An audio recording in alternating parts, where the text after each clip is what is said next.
Usijali dada, mimi nitaenda kuzungumza na wazazi na kila kitu kitakuwa sawa. Asante sana Amida. Sawa dada, acha mimi niende. Sawa Amida, ubaki salama.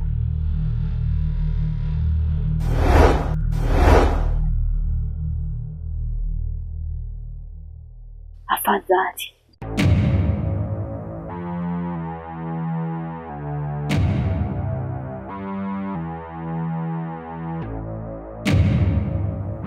Mama Baraka.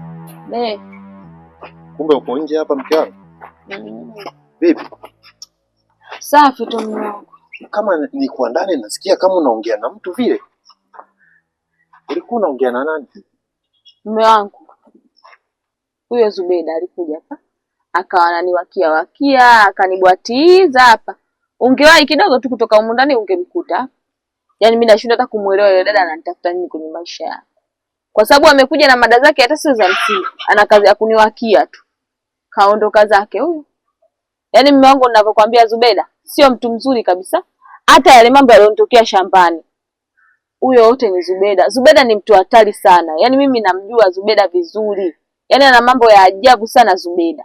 Na maana shemeji Zubeda naye aishakuwa changamoto kwenye familia yangu hapa.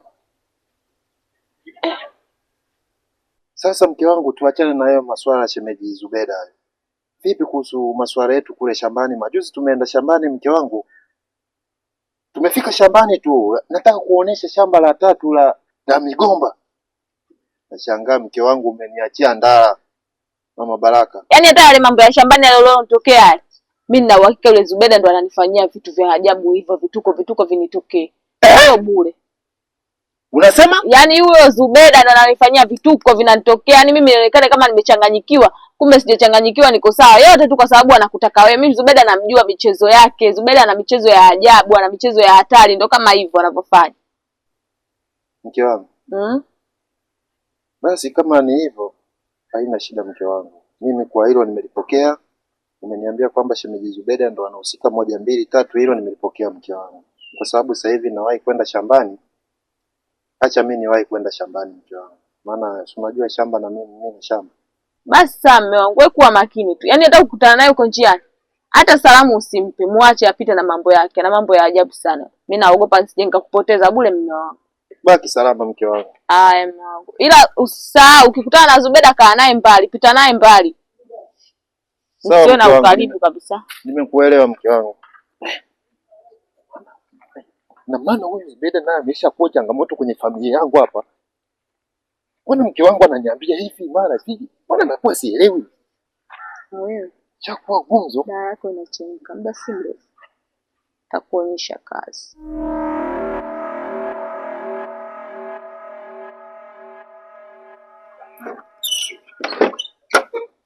Nenda kwa mwenyekiti.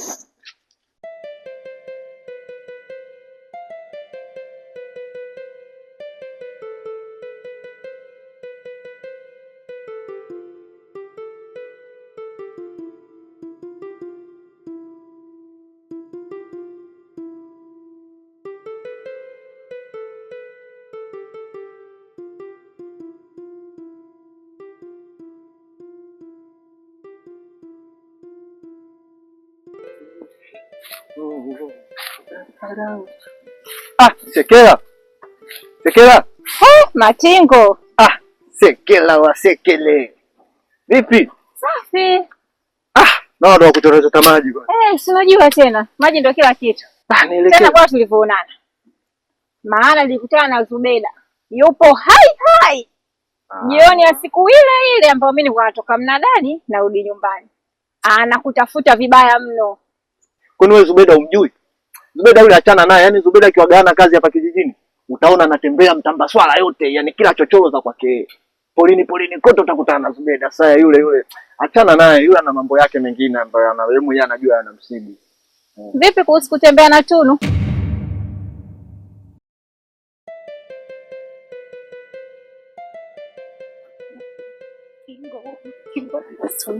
Kila siku napita nahangaika namtafuta yetu kijiji. Wewe kivipa? Vipi na Zubeda? Vipi? Poa vipi? Safi za utokako. Hauko kwema vipi? Safi. Hivi ulipotoka kwa manionea Matingo na Ashu? Kina Matingo leo wameingia leo mgotini leo. Hadi mimi mwenyewe nimeona. Kioni kijijini huku hujaona? Nani Tunu? Tunu. Sasa mimi natembea na Tunu. Afu Sekela, ngoja nikwambie. Wewe mwenyewe unaelewa jinsi gani mimi naheshimika vipi hapa kijijini, sawa? Sasa unapokuja kuniletea habari kama hizo, na wewe mwenyewe inabidi uangalie kwanza, zipime kwanza. Sawa? Hayo maneno tu ya Zubeda naye ana mambo yake yule. Ndio maana nakwambia yule achana naye. Tuachane na habari za Zubeda. Nimekutana na Mabaraka. Mabaraka? Mabaraka.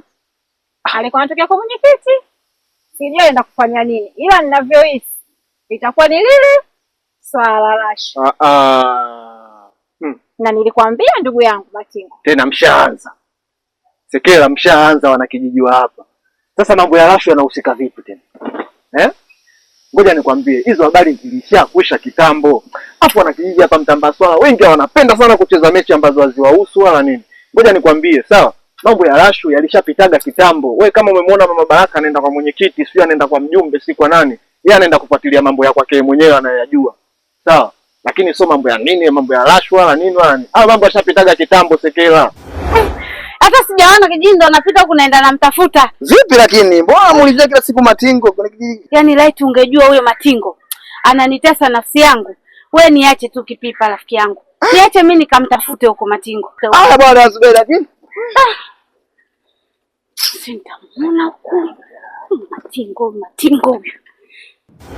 Mtu ambaye ameuliwa mtoto wake akubali kirahisi kusamehe. Sijui. Sasa hayo mnaongea nyinyi sasa wanakijiji wa Mtambaswala.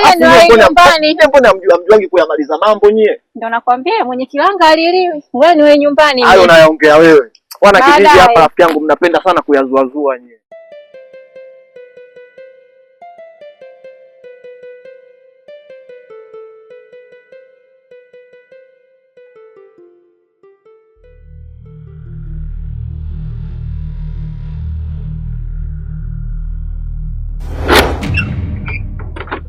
Danonje. Hamida, mbona umerudi kwa haraka hivi? Kulikoni? Ile dawa ulioniagiza nimeipata. Hii hapa. Safi sana. Nina imani kwa hii dawa kila kitu kitaenda sawa. Ndiyo dada. Hii dawa hata mimi ndo niliyotumia na nikafanya jambo langu kirahisi sana. Kwa hiyo naamini hata wewe ukitumia kila kitu kitakuwa sawa na kazi yako itakuwa rahisi tu. Sawa. Kwa hiyo tunafanyaje? Mume wako yuko wapi? Aliniambia anaelekea shambani. Inabidi tumfuate huko shambani. Maana muda umeenda sana. Hii kazi umechukua muda sana kuifanya. Hatuwezi tena kusubiri. Acha mimi nikajiandaa. Sawa.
Hiki nini hiki?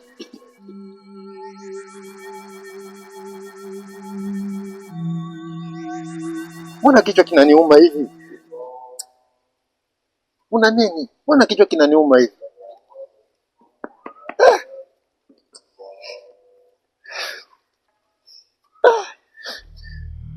Mbona kichwa kinaniuma jamani?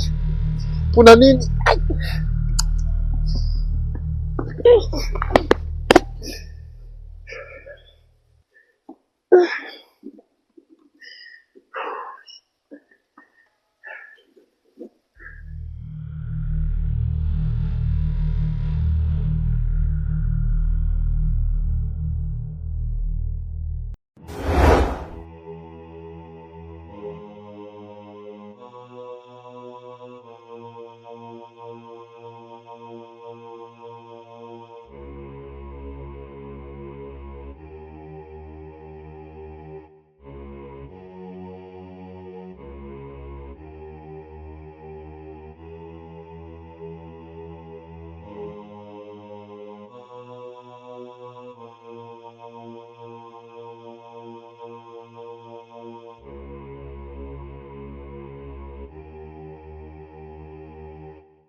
nadhani ndo kila kitu. Mzimu au utakuja tena kwenye hii himaya. Usijali dada yangu, hii dawa ni kiboko. Hata mimi hii dawa ndo niliyotumia. Sijui nilichelewa wapi kuipata hii dawa. Na imani mpaka sasa hivi mambo yangekuwa yashaisha kabisa. Usijali dada yangu, ndo maana wanasema kidole kimoja hakivunji chawa.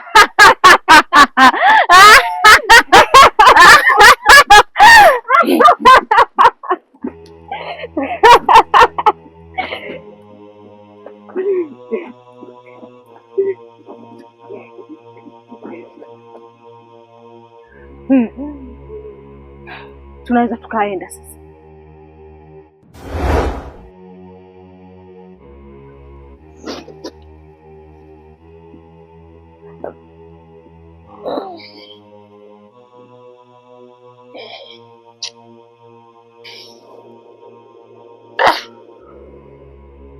Si.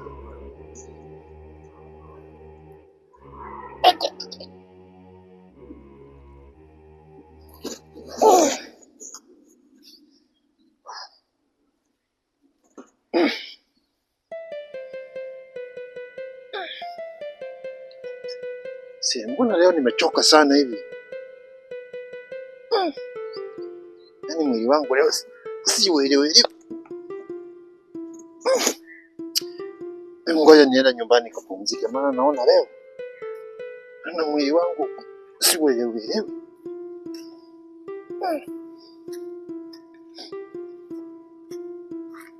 Ae Maritina Maritina agenda kanga kukiza kukweli Maritina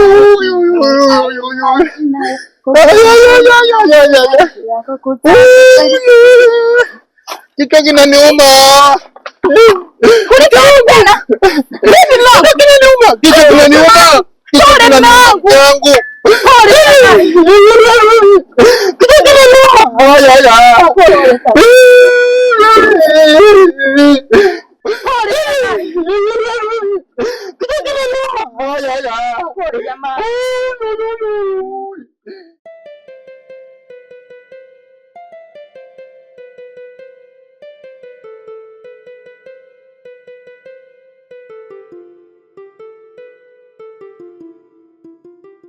Mke wangu, yaani hata sielewi hata kidogo. Jana nilikuwa nipo shambani, nalima kule shambani kwetu kama kawaida yangu. Ghafla tu, yaani kichwa kilinigonga vibaya sana mke wangu. Yaani kichwa kilinigonga vibaya sana mke wangu. Ndio maana hata jana nilipokuwa nakuja ulivyonipokea mke wangu, nilikuwa nalalamika kichwa kilikuwa kinaniuma sana mke wangu. Pole sana mume wangu. Yaani mwenyewe nimejisikia vibaya sana. Ile hali ulikuja nayo jana sio kawaida kabisa. Lakini mume wangu, mimi nina wasiwasi na ile Zubeda ndio anatufanyia mambo yote haya. Sio bure. Wewe mwenyewe ushangae. Ulivyoenda kunionyesha mipaka ya shambani. Ghafla nimeanza kumuona mwanetu Baraka. Aya, na wewe umeenda shambani tena. Umeanza kujisikia kichwa kinakuuma na sio kawaida yako. Yaani mimi jana niliumia sana. Unajua mume wangu, yule Zubeda ndio anatufanyia yote haya. Zubeda kuna kitu anakitafuta kwenye familia yetu. Lakini mume wangu, inabidi ufanye juu chini. Umalizie kunionyesha ile mipaka ya pale shambani. Hivi unavyofikiria wewe jana lingekutokea lolote, mimi ningekuwa mgeni wa nani, maskini ya Mungu. Na wana kijiji wenyewe wanavyoonekana hata wanipendi. Si ndo ningezulumiwa mimi maskini. Nisingejua hata mipaka yetu inaishia wapi. Ila pole sana mume wangu. Unajua jana nimelala usiku kucha na kuombea. Nimekuombea sana. Vipi lakini leo unaendeleaje mume wangu? Mungu mwema mke wangu, nashukuru Mungu. Nimeamka salama kama hivyo unavyoniona hivi mke wangu. Asante Mungu. Nashukuru mimi kwa kumponya mume wangu. Mimi ningekuwa mgeni wa nane kwenye hiki kijiji. Hiki kijiji chenyewe watu wanavyoonekana wanipendi. Wananichukia mimi na familia yangu. Kila siku matatizo mimi na familia yangu tu. Asante sana Mungu kwa kumponya mume wangu mimi jamani. Mume wangu nashukuru kama uko salama.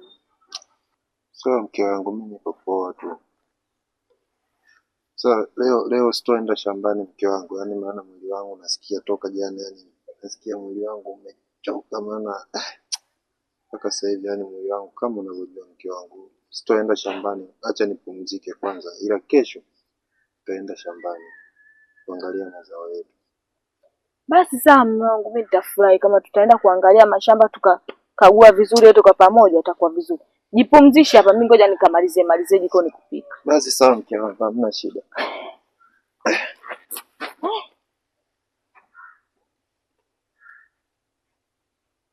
Ukore bwangu nye muto buyo sawa?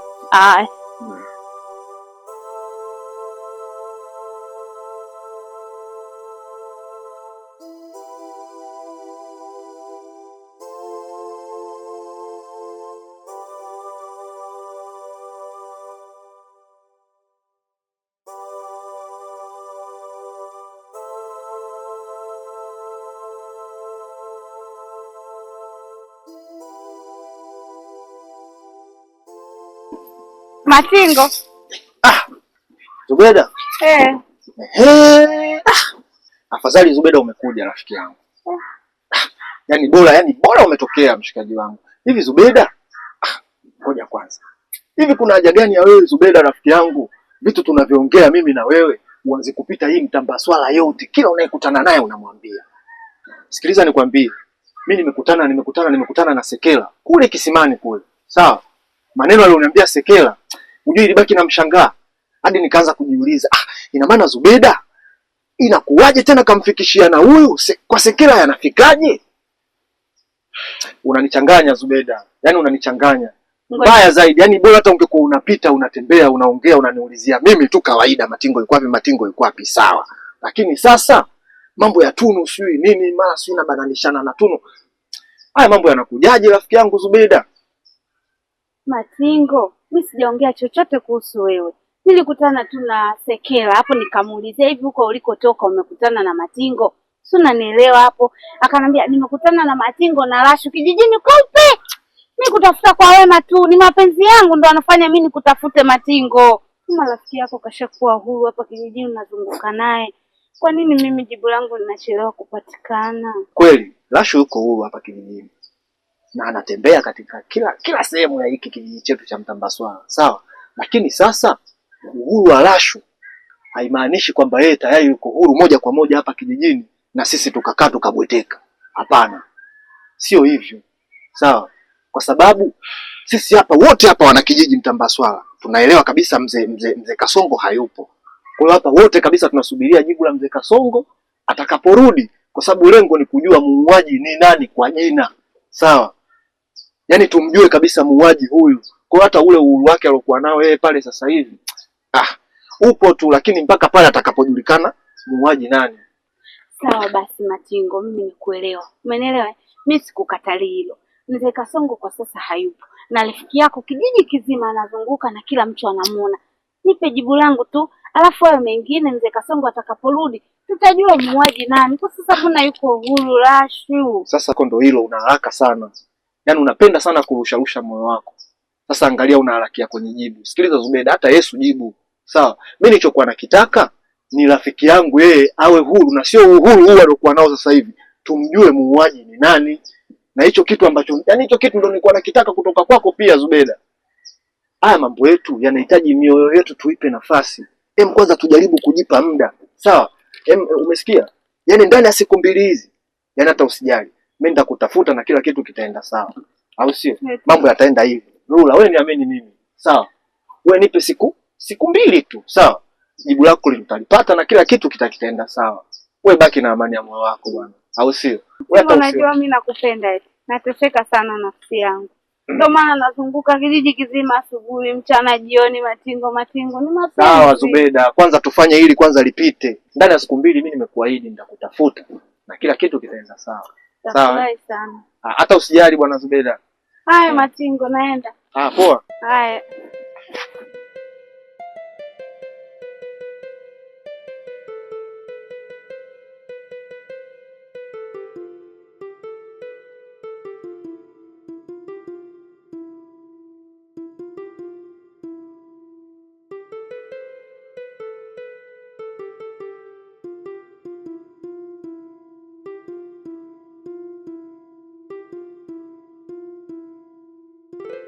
Kwa hapo ndio unaenda shambani. Ndio naelekea shambani.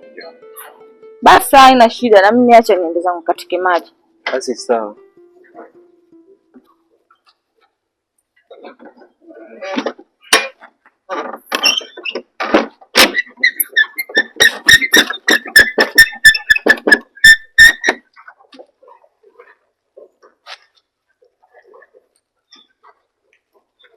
Sasa mume wangu kwa shambani ukajiangalie.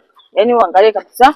Ukiona hali sio nzuri bora ufanye haraka kurudi nyumbani. Ndio kadondoka huko ukaniachia matatizo mte. Nikabaki peke yangu na kuhangaika.